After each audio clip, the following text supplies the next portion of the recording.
Hai semuanya, balik lagi sama calon sarjana. Cuma modal 30.000 di pasar loak, pulangnya langsung jadi miliarder tuh teman-teman. Ya kelihatannya sih cuma barang rongsok, tapi ternyata ini adalah harta karun yang bikin pemiliknya tuh nggak perlu kerja lagi seumur hidupnya. Mau tahu nggak ada apa saja? Hai, gue Andre, yuk kita bahas. Telur Faber. Kalau dari awal tuh memang sudah niat buat pergi ke pasar loak buat mencari barang antik, ya biasanya sih nggak heran tuh kalau pulangnya ya bisa bawa benda-benda yang aneh ya. Contohnya aja kayak tukang rongsok di Amerika ini teman-teman. Awalnya dia tuh beli telur emas hanya untuk dilebur dan juga dijual lagi aja nantinya ya. Tahu-taunya waktu dia tuh iseng cari di internet, ternyata telur itu bukanlah pajangan biasa, melainkan telur emas Faber miliknya Sarusia yang katanya sudah dinyatakan menghilang dari lama. Bahkan fun fact-nya, benda ini tuh cuma ada 50 buah yang pernah dibuat dan sebagiannya juga hilang waktu pecahnya revolusi Rusia di tahun 1917. Harganya sendiri menyentuh 33 juta dolar teman-teman, atau sekitar 556 miliar rupiah loh. Padahal waktu beli dia tuh cuma ngeluarin duit sekitar 236 juta rupiah doang. Dan setelah dicek ke ahli pun, telur itu beneran barang langka yang di dalamnya pun juga ada jam tangan mewah mereknya Vacheron Constantin ya. Gila sih, dari niat awalnya mau ngejual barang rongsokan emas biasa, malah dapat jackpot yang bisa bikin 7 turunan gak habis-habis ya. Sertifikat saham. Biasanya mah beli kotak kertas bekas di acara lelang, ya dapetnya kalau nggak kertas, ya debu doang kali guys ya. Tapi pria bernama Tony Mahron ini ternyata malah dapet jackpot karena isi dari kotak kertas bekas yang dia beli seharga Rp80.000 itu, isinya ada sertifikat saham kuno dari sebuah perusahaan minyak bernama Palmer Union Oil Co ya. Totalnya ada 1.625 lembar tuh teman-teman. Dan setelah dicek pun, ternyata sertifikat itu tuh dibeli oleh perusahaan Coca-Cola yang kalau ditotal-total saat ini sih bisa setara dengan 2 triliun rupiah loh. Nah, merasa menjadi pemegang saham terbesar jalur loak, Tony pun juga langsung nuntut Coca-Cola tuh buat cairin duitnya ini. Pihak Coca-Cola jelas panik banget lah campur emosi, sembari nolak mentah-mentah tuntutan itu dan juga langsung bawa pasukan pengacara. Ya sayangnya guys, sebelum sidangnya itu keluar, Tony meninggal duluan di tahun 2010 dengan mimpi menjadi triliuner yang masih utuh di kepalanya ya. Lalu di tahun 2012, keluarga itu resmi kalah teman-teman di pengadilan karena usut punya usut, saham Palmer Oil itu ternyata sudah hangus dan juga dibatalkan puluhan tahun lalu gara-gara bangkrut. Jadi sertifikat itu literally cuma kertas pajangan song biasa doang ya. Wah, nyesek abis sih. Tapi seenggaknya teman-teman, Pak Tony ini meninggal dengan tenang ya, ngebayangin flexing harta triliunan rupiah. Emas batangan. Pernah ngebayangin nggak check out barang rongsok di online shop tuh? Malah dapat harta karun yang bikin auto jadi sultan teman-teman. Nah, kejadian gila ini dialami sama si Nick Matt, yaitu seorang kolektor kendaraan militer di Inggris pada tahun 2017 lalu. Jadi awalnya dia tuh kepincut lah tuh sama sebuah tank bekas perang teluk di eBay ya. Dia pun nekat lah tuh barter truk tentara dan juga tank meriam miliknya ini demi nebus tank seharga ratusan juta rupiah itu ya. Nah, waktu barang itu sampai, Nick dan juga timnya langsung ngebongkar tangki bensin buat ngebersihin sisa amunisi di sana. Tapi siapa yang sangka sih guys, bukannya nembus solar busuk, mereka tuh malah narik 5 emas batangan murni seberat nyaris 30 kg. Wow, total nilainya tuh tembus 40 miliar rupiah guys. Emas ini juga diduga kuat adalah hasil jarahan tentara Irak di Kuwait pada tahun 1990-an yang disembunyikan tuh di tangki bensin biar nggak ketahuan sama komandannya. Nah, menariknya, alih-alih pura-pura mati dan juga kabur bawa emas, dia tuh langsung telepon polisi dan nyeseknya sih cuma ditinggalin sebuah kertas tanda terima doang tuh. Gila kan? Sampai tahun 2024 kemarin, Nick sendiri tuh mengaku teman-teman dia nggak dapat duit sepeser pun, bahkan uang komisi penemunya juga nggak didapetin tuh teman-teman. Aduh, kasihan juga sih ya. Bener-bener kejujuran yang bikin dompet sama ginjal tuh nangis ya. Namun kalau kalian dari posisi dia, apa sih yang kalian bakal lakukan? Lapor polisi juga atau diemin aja tuh guys di rumah kalian? Mutiara di bawah kasur. Di tahun 2006 lalu, ada nelayan di Pulau Palawan yang gak sengaja tuh menemukan mutiara raksasa seberat 34 kg gara-gara mutiaranya tuh nyangkut di jangkar waktu lagi badai. Ya orang normal mungkin bakal langsung ngejual mutiara itu ke kolektor kan? Tapi si bapak ini ternyata gak ngelakuin hal itu guys, karena dia tuh malah nyimpen mutiaranya di bawah kasur selama 10 tahun sebagai jimat keberuntungan doang. Barulah akhirnya dia tuh ngomong ke dinas pariwisata setelah rumahnya tuh kebakaran dan mutiara itu tuh harus dipindahin dari bawah tempat tidurnya. Nah uniknya, pas para ahli tuh datang buat ngecek, mereka semua tuh kaget banget teman-teman karena mutiara ini adalah yang terbesar di dunia yang pernah ditemukan oleh manusia. Harganya sendiri diestimasi mencapai mencapai 100 juta dolar alias 1,5 triliun rupiah apabila si bapak tuh mutusin buat ngejual di pasar internasional. Cuma tenang aja teman-teman, walaupun pemerintah tuh sudah tahu keberadaan mutiara ini dan juga minta nelayannya buat ngasih ke negara, tapi ujung-ujungnya si nelayan tetap nolak kok, sehingga mutiara tersebut tuh tetap jadi milik dia sendiri dan sukses menjadi nelayan kaya raya ya. Harta karun Wonoboyo. Berhubung dulu tuh banyak orang Indonesia yang bekerja sebagai petani, jangan heran deh kalau keseharian warga di desa Wonoboyo, Jawa Tengah cuma nyangkul ataupun gali tanah doang ya. Tapi di tanggal 17 Oktober 1990, ke-6 petani yang pergi bekerja ke sawah ternyata malah dapat batu keras tuh teman-teman. Yang awalnya ya pengen disingkirin doang lah intinya. Cuma setelah digali-gali, Loh, ini emas. teriak si Suwarno itu teman-teman, salah satu penggali yang ada di sana ya.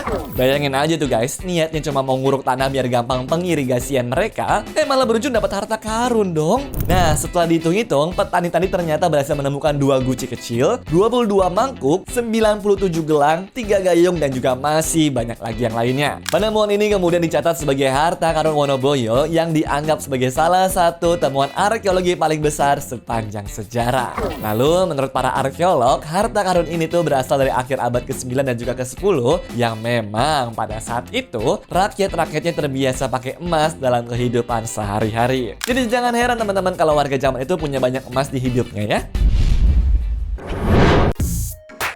Di balik dinding kamar mandi. Sebagai tukang bangunan, Bob Kids tuh nggak pernah milih-milih kerjaan sebenarnya guys. Makanya suatu hari ditelepon lah tuh dia sama teman SMA-nya yaitu Amanda Riz buat ngebongkar dinding kamar mandinya.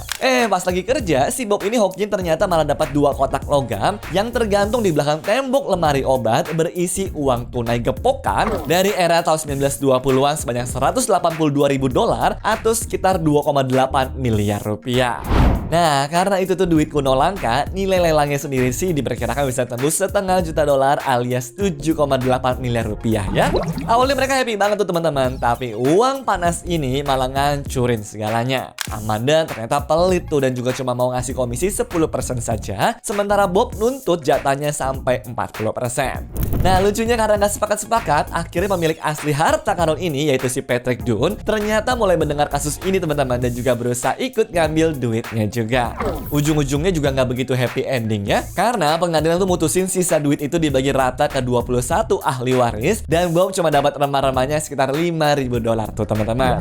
Sedangkan Amanda gimana? Dia malah jatuh miskin guys dan juga ngajuin bangkrut gara-gara biaya pengacara yang selangit. Aduh, coba aja mereka tuh bagi 2 diem-diem ya. Fix udah pada jadi sultan deh sekarang.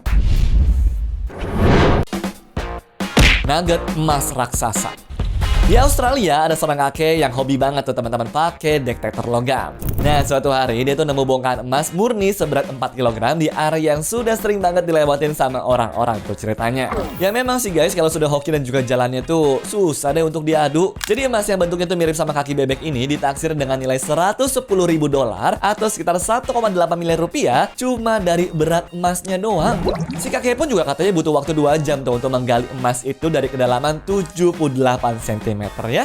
Gokil sih ini. Udah gitu guys, ada penambang opal bernama Bobby yang menemukan batu opal hitam super langka Royal One seberat 306 karat. Tapi bedanya karena saking takutnya dicuri, dia nyimpen lah batu itu di bawah kasur selama 14 tahun sebelum akhirnya berani dipamerin ke dunia.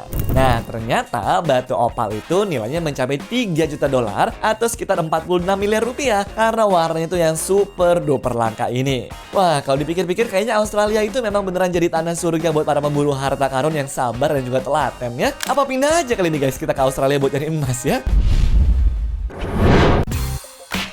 Penemu Hawksholt. Kalau ditanya apakah ada orang yang punya hoki paling gak masuk akal di dunia, kayaknya sih gue bakal jawab si Eric Lewis ini deh. Kenapa? Karena awalnya si bapak tuh ngeluarin alat detektor logamnya cuma buat nyari palunya yang hilang di sawah guys. Bukannya menemukan palu, alat itu malah bunyi kenceng banget gara-gara ada peti kayu berisi ribuan koin emas dan juga perhiasan Romawi kuno dong. Nah, harta yang akhirnya dinamai sebagai Hawksholt ini nilainya sendiri diperkirakan menyentuh 1,75 juta pound sterling atau setara 35 miliar rupiah ya.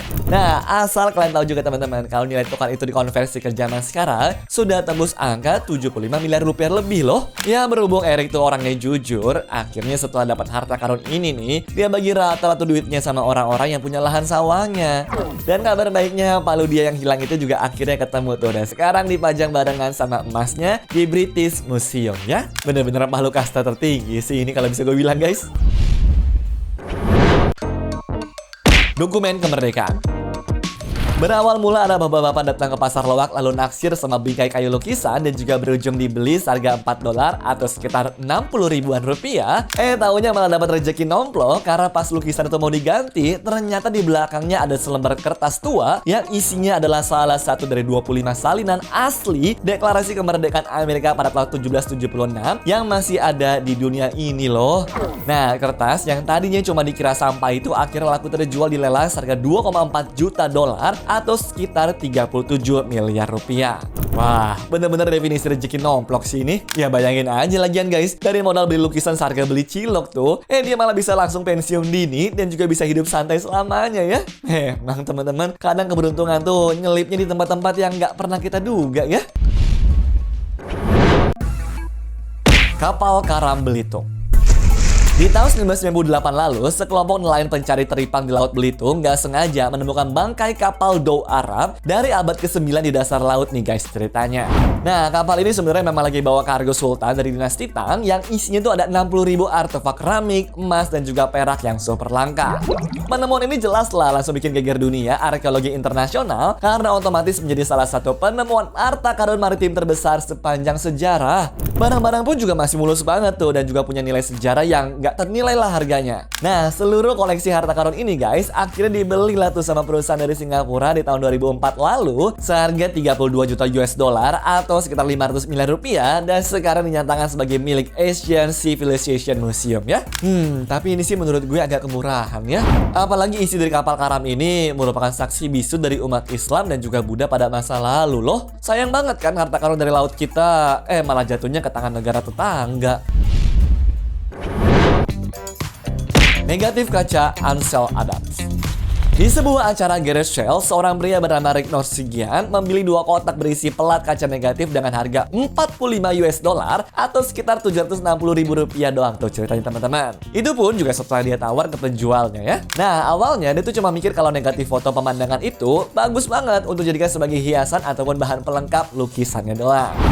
Tapi setelah bertahun-tahun dia teliti dan juga tanya ke ahli foto, barulah ketahuan tuh teman-teman kalau itu adalah karya asli fotografer legendaris dunia, yaitu Ansel Adams pada sekitar tahun 1919 sampai dengan 1930 sebelum Ansel ini terkenal di dunia. Nah, uniknya koleksi itu diduga adalah karya awalnya si Adams yang selama ini dikira sudah musnah kebakar di laboratoriumnya.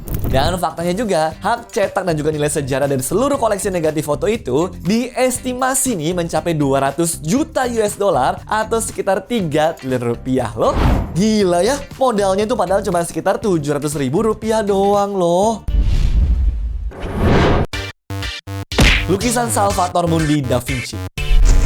Dan terakhir ada kisah dari 2 orang pedagang seni yang membeli lukisan kuno di mana kondisinya tuh sudah rusak parah teman-teman dan juga penuh coretan cat tambahan di sebuah rumah lelang kecil. Nah, mereka ini tuh cuma bayar 1.175 US dollar atau sekitar 18 juta rupiah doang tuh karena mengiranya ya ini cuma lukisan tiruan doang dari muridnya si Leonardo da Vinci saja teman-teman. Tapi waktu mereka tuh bawa lukisan itu ke ahli restorasi buat dibersihkan pelan-pelan selama bertahun-tahun juga nih sampai lapisan catnya tuh kelihatan, taunya malah bikin dunia seni tuh gempar banget. Gara-gara lukisan itu dikonfirmasi sebagai karya asli Leonardo da Vinci yang sudah hilang selama ratusan tahun loh. Waduh, di tahun 2017 pun lukisan berjudul Salvator Mundi ini akhirnya mencapai rekor dunia tuh sebagai lukisan termahal dalam sejarah setelah terjual seharga 450 juta US dollar atau sekitar 7 triliun rupiah. Luar biasa kan cuannya teman-teman? Anyways, cukup sampai di sini ya guys video hari ini. Sampai jumpa di video selanjutnya. Dah.